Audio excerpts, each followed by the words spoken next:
नासिक के पास स्थित त्र्यंबकेश्वर ज्योतिर्लिंग महादेव के 12 ज्योतिर्लिंगों में से एक है। मान्यता है कि यहाँ स्थित शिवलिंग स्वयं प्रकट हुआ था, यानी इसे किसी ने स्थापित नहीं किया था। ये मंदिर गोदावरी नदी के तट पर स्थित है। क्या है त्र्यंबकेश्वर नाथ ज्योतिर्लिंग की पौराणिक कथा, आइए जानते हैं। प्राचीन समय में ब्रह्मगिरी पर्वत पर ऋषि गौतम रहते थे और तपस्या में लीन रहा करते थे। क्षेत्र में कई ऐसे ऋषि थे जो गौतम ऋषि से ईर्ष्या करते थे और हर वक्त उन्हें नीचा दिखाने के इंतजार में रहते थे। एक बार महर्षि गौतम के तपोवन में रहने वाले ब्राह्मणों की पत्नियां किसी बात पर उनकी पत्नी देवी अहिल्या से नाराज हो गयी। उन्होंने अपने पतियों को ऋषि गौतम का अहित करने के लिए प्रेरित किया। अब उसके लिए ब्राह्मणों ने भगवान श्री गणेश जी की आराधना की। उनकी आराधना से प्रसन्न हो गणेश जी ने प्रकट होकर उनसे वर मांगने को कहा। तब उन ब्राह्मणों ने कहा,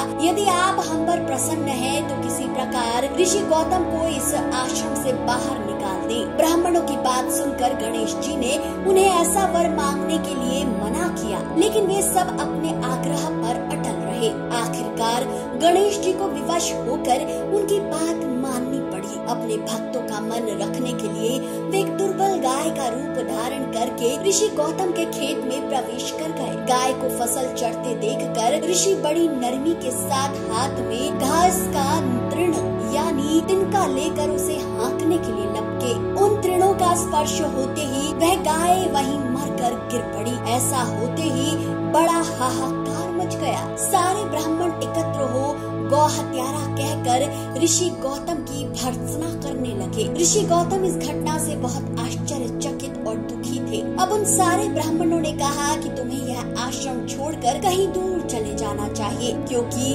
गौ हत्यारे के निकट रहने से हमें भी पाप लगेगा। विवश होकर ऋषि गौतम अपनी पत्नी अहिल्या के साथ वहाँ से एक कोस दूर जाकर रहने लगे, किंतु उन ब्राह्मणों ने वहाँ भी उनका रहना दूभर कर दिया। वे कहने लगे, गौ हत्या के कारण तुम्हें अब वेद पाठ और यज्ञ आदि के कार्य करने का कोई अधिकार नहीं रह गया। तब विनती करते हुए ऋषि गौतम ने उन ब्राह्मणों से प्रार्थना की कि आप लोग मेरे प्रायश्चित और उद्धार का कोई उपाय बताएं। तब उन्होंने कहा, तुम अपने पाप को सर्वत्र सबको बताते हुए 3 बार पूरी पृथ्वी की परिक्रमा करो, फिर लौटकर यहाँ 1 महीने तक व्रत करो। इसके बाद ब्रह्मगिरी की 101 परिक्रमा करने के बाद तुम्हारी शुद्धि होगी, अथवा यहाँ गंगा जी को लाकर उनके जल से स्नान करके 1 करोड़ पार्थिव शिवलिंगों से शिव जी की आराधना करो। इसके बाद पुनः गंगा जी में स्नान करके इस ब्रह्मगिरी की 11 बार परिक्रमा करो। फिर 100 घड़ों के पवित्र जल से पार्थिव शिवलिंगों को स्नान कराने से तुम्हारा उद्धार होगा। जैसा कि ब्राह्मणों ने कहा, महर्षि गौतम ने वे सारे कार्य पूरे किए और पत्नी के साथ पूर्णतः तल्लीन होकर भगवान शिव की आराधना करने लगे। इससे प्रसन्न हो भगवान शिव ने प्रकट होकर उनसे वर मांगने को कहा। महर्षि गौतम ने उनसे कहा, भगवान मैं यही चाहता हूँ कि आप मुझे गौ हत्या के पाप से मुक्त कर दें। भगवान शिव ने कहा, गौतम तुम हमेशा से निष्पाप हो। गौ हत्या का अपराध तुम पर छल पूर्वक लगाया गया था।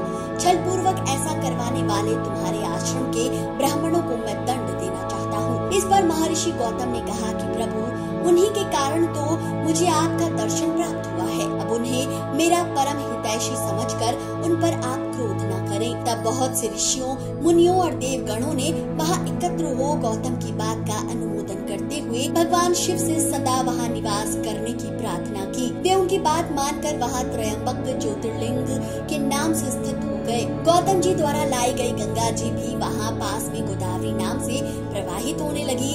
यह ज्योतिर्लिंग समस्त पुण्य को प्रदान करने वाला है। त्र्यंबकेश्वर मंदिर बहुत ही प्राचीन है।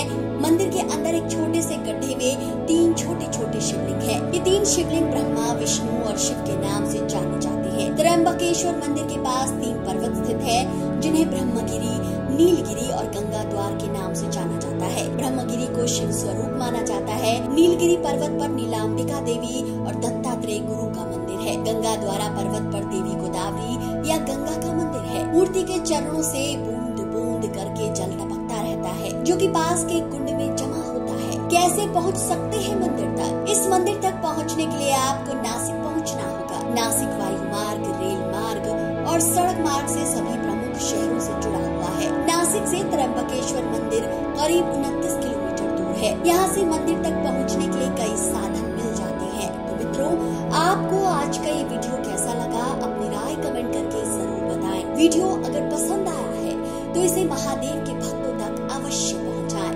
हर हर महादेव।